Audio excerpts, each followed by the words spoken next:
พี่น้องคอนโดหรูตัวนี้กับบรูบันไดครับเอาเร็วเฮ็ดได้ชิมมันไฟเศร้าให้อยู่กันอ๋อเจ้านายเป็นสาวให้ อ๋อเจ้านายเศร้าให้ไปพาไปป้าพี่น้องหนุ่มลาวเนาะที่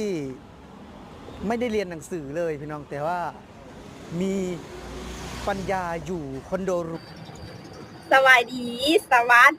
พี่เอฟซีฟังไทยแล้วก็ฟังลาวยินดีต้อนรับเขาชื่อซ่องเก็ดแก้วสาวลาวเส้นเก่าเส้นเคยอีกแล้วเนาะพี่เอฟซีซึ่งเรื่องราวของมื้อนี้สาวเก็ดแก้วได้เห็นคลิปวิดีโอนึงเนาะพี่เอฟซีคือแบบแรงงานลาวไปทำงานอยู่ที่ประเทศไทยได้ถูกนายจ้างหรือว่าเจ้านายหัวหน้าใจดีนั่นเองเนาะพี่เอฟซีซึ่งเพิ่นได้เสาหองลูให้กับพนักงานหรือว่าแรงงานลาวนั่นเองเนาะ PPFC ที่ว่าไปทำงานอยู่ประเทศเพิ่นแบบห้องหรูห้องดีนั่นเองเนาะ PPFC เพิ่นได้เช่าห้องให้อยู่ฟรีนั่นเองเนาะ PPFC ซึ่งเพิ่นผู้นั้นก็แบบเพิ่นบอกว่าเพิ่นแบบบ่ได้เรียนเนาะเพิ่นบ่ได้เรียนป .1 ก็บ่ได้จบเนาะ PPFC ซึ่งแบบแม่นอลีบ่ PPFC คนไทยแบบเจ้านายใจดีแบบนี้ก็ต้องในแบบแรงงานต้องได้อยู่บนสบายบนดีกับแม่นเทเนาะพี่เอฟซีเดี๋ยวเราไปติดตามรับชมคลิปวิดีโอกันพร้อมเลยแล้วกันเนาะก่อนที่ไปรับชมก็ต้องขออนุญาตจากช่องของเพิ่นเนาะที่ว่าเอาช่องของเพิ่นไปเผยแพร่ไปรีอีกซั่นนั่นเองต้องขออนุญาตหลายๆเนาะถ้าหากว่า PFC คนใดอยากไปติดตามหรือว่ารับชมคลิปวิดีโอเต็มก็ไปติดตามอยู่ช่องเพิ่นใดเนาะ PFC เดี๋ยวเราไปติดตามรับชมคลิปวิดีโอกันเลยตอนนี้บอยอดกลับมาฮอตเบาสมัยแล้วพี่น้องเนาะถือว่าห้องสวัสดีครับเบาสมัยครับสวัสดีครับอยู่ไสมองจะอยู่นะพูดเด็กผมอยู่เทิงผู้บ่อยู่ถึงป้าพี่น้องคอนโดหรูตัวนี้กับบรูบันไดครับเอาเร็วเฮ็ดได้ชิมมันไฟเศร้าให้อยู่กันอ๋อเจ้านายเป็นสาวให้อ๋อเจ้านายเศร้าให้ไปพาไปป้าพี่น้องหนุ่มลาวเนาะที่ไม่ได้เรียนหนังสือเลยพี่น้องแต่ว่ามีปัญญาอยู่คอนโดหรูเนาะคอนโดหรูนะพี่น้องนะถือว่าบอสมาเองก็เป็นแรงงานเนี่ยพี่น้องแต่ว่าเจ้านายเป็นเศร้าให้เนาะเจ้านายเป็นใจดีเพราะฉะนั้นแหละพี่น้องเพิ่นจะแบบจังว่าลืมเจ้านายเพิ่นบ่ได้เนาะถ้ามันเศร้าเองนี่ก็บ่มีปัญญาเศร้าในบอสมาเนาะแม่นบ่มีปัญญาสาวเลยถ้าเป็นเป็นหนึ่งนะครับเซเว่นเป็นหนึ่งฮะสต็อปได้ก่อนได้บ่เวลาติดอยู่ก็ได้อยู่ไสอยู่นะเรียกผมสันสันโฮกสันโฮกแม่นว้าแรงงานลาวพี่น้องเนาะ ได้อยู่คอนโดหรูเนาะ15มาขึ้นลิฟต์นะขึ้นลิฟต์พร้อมนี่แรงงานลาวพี่น้องไม่ได้เรียนหนังสือเนาะอ่านหนังสือไม่ออกถือว่าสมัยในเพิ่นก็ถูได้ไทยนะพี่น้องเพิ่นบ่ได้เรียนหนังสือป.1 บ่จบเรียนป.1ยังบ่จบไปนะย้อนว่าหลายคนก็เป็นหยังว่าสมัยคือเพิ่นเว้าเอาเด้พี่น้องเด้เพิ่นพูดด้วยเสียงเอาได้เวลาเพิ่นเฮ็ดคลิปนะเวลาเพิ่นตัดหน้าปกบ่เวลาเพิ่นคลิปพี่น้องความสะอาดอ๋อต้องใส่การ์ดอีกบ่สมัยแม่นใส่คีย์การ์ดอ๋อต้องใส่การ์ดครับแปะด้วยครับพี่น้องเนาะต้องใส่การ์ดแปะด้วยโอ้ขึ้นลิฟต์นะพี่สไหนขอบคุณค่ะ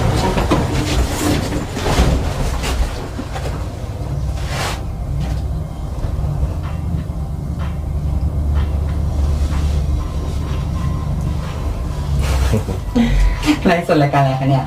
อ๋ออัดคลิปลง YouTube ครับอ๋อถึงแล้วครับโอ้พี่น้องเนาะนี่คือห้องบาสมัยนะพี่น้องเนาะคนอยู่คอนโดหรูพี่น้องถือว่าถ้าหากว่าแบบคือแรงงานปกตินะพี่น้องบ่สามารถที่จะเศร้าอยู่ได้เด้แต่ว่าอันนี้เท่าแก่เป็นเศร้าให้นะพี่น้องแกเป็นเศร้าให้ถ้าปกติกันเดือนนึงก็ประมาณ 6-7,000 บาทนะถ้าเศร้าเนาะถ้าบ่ยอดค่าแรง 10,000 พี่น้องเหลือแค่ 3,000 เนาะซื้อข้าวเหนียวเดือนนึงไม่พอนะถ้าสมมุติให้บ่ยอดมาเศร้าอยู่นะแต่ว่าเพิ่น อ๋อมีจักสั้นในบ่สมัยหนึ่งมี2สั้น3สั้นเพื่อความปลอดภัยป่ะ เพื่อความปลอดภัย ข้างล่างมันจะมีคนยามอยู่แล้วมันนะ มี อ๋อ มีคนยามอยู่ตลอด เปลี่ยนคนยามอยู่ตลอด ห้องก็บ่ได้รู้อยู่นะ โอ้พี่น้องเนาะ ห้องน้อยๆนึงนะห้องก็6 พี่น้องโอ้พี่น้องเห็นป่ะอันนี้สุดที่นอนเพิ่นเนาะอันนี้ไม่ไผนี่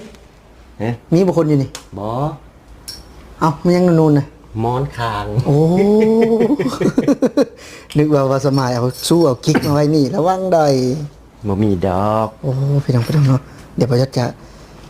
เข้าไปแล้วจะรีวิวอีกเนาะนี่คือห้องน้ำนะพี่น้องเนาะห้องน้ำอ๋อพี่น้องสะอาดพี่น้องเนาะนี่คือห้องน้ำสุดไฮเทคเนาะพี่น้องเนาะสุดหรูพี่น้องว้าวสวยงามบอพี่น้องเนาะก็จะมีอ่างอาบน้ำเนาะห้องน้ำบริเวณพี่น้องขอโทษไปอ่างล้างหน้าเนาะอ่างล้างหน้า แล้วก็จะมีไอ้นั่นอีกพี่น้อง ก๊อกทำน้ำอุ่นนี่เป็นตรงไหนก๊อกทำน้ำอุ่นเนาะเวลายามหนาวจะบ่ย่านหนาวพี่น้องบ่ย่านหนาวเพราะว่ามีก๊อกทำน้ำอุ่นเปิดเย็นแปลว่าจะหนาวแล้วก็กลายเป็นอุ่นเป็นร้อนไปเลยนะพี่น้องเนาะมีก๊อกทำน้ำอุ่นแล้วก็จะมีโถส้วมเนาะนี่คือการใช้ชีวิตเนาะของแรงงานเราอยู่ในประเทศไทยนะพี่น้องเนาะมีความสะอาดมากพี่น้องมีความสะอาดมากขนาดอยู่บ้านนะเพิ่นอยู่แต่ในป่าพี่น้องเวลาจะเข้าห้องน้ำแล่นเข้าป่าเนาะแต่พอประเทศไทยพี่น้องมีบ้านเนาะมีคอนโดหรูอยู่นะพี่น้องว้าวสุดยอดบ่เล่น ว้าดเนาะ PPFC นี่แหละถึกเจ้านายดีถึกเจ้านายใจดีก็ได้อยู่สบายนั่นเองเนาะให้งานเรานี่คือว่าสบายเติบได้เพิ่นว่าไปทำงานอยู่ที่เมืองไทยหรือว่าฝั่งไทยเนาะ PPFC ซึ่งเพิ่นจะบอกว่าอยู่บ้านน่ะยังแบบบ่ได้นอนหรูสำนี้เนาะนอนเรือนปูแป้นปูไม้เนาะ PPFC อันนี้แบบได้อยู่ห้องหรูแบบได้ขึ้นลิฟต์อีกเนาะ PPFC ก่อนจะฮอดห้องป๊าดเนาะคือแบบถ้าเช่าห้องเองนี่คือแบบบ่มีปัญญาเช่านั่นเองเนาะ PPFC อาจจะแพงเนาะแรงงานของสปป.ลาวนั่นเองเพิ่นก็แบบถึกเจ้านายใจดีของเมืองไทยเนาะที่ว่าอะไรเนาะ PPFC คนไทยอ่ะคนลาวส่วนหลายไปทำงานอยู่ที่ฝั่งไทยคนใดไปก็มีแบบเสียงเดียวกันก็คือแบบถึกแบบเจ้านายดีใจดีเนาะน่าจะแบบคนประเทศไทยเป็นคนใจดีเนาะเป็นแบบมีน้ำใจว่าซั่นซะเนาะ PPFC เนาะคือแบบได้ไปแล้วเพิ่นก็แบบถ้าแบบเช่าห้องเองนี่คือบ่มีปัญญาเช่าแน่นอนเนาะเพิ่นว่าเพราะซื้ออันนี้อันอยู่อันกินก็หมดแล้วเนาะฝากให้ทางบ้านอีกสินะเนาะ PPFC ป้าดแบบก็ดีใจแทนคนลาวที่ว่าไปเฮ็ดเวียกเฮ็ดงานในฝั่งไทยแล้วก็ได้ดิบได้ดีทุกคนนะเนาะ PFC เนาะโอ้โหสุดยอดมากเลยเนาะ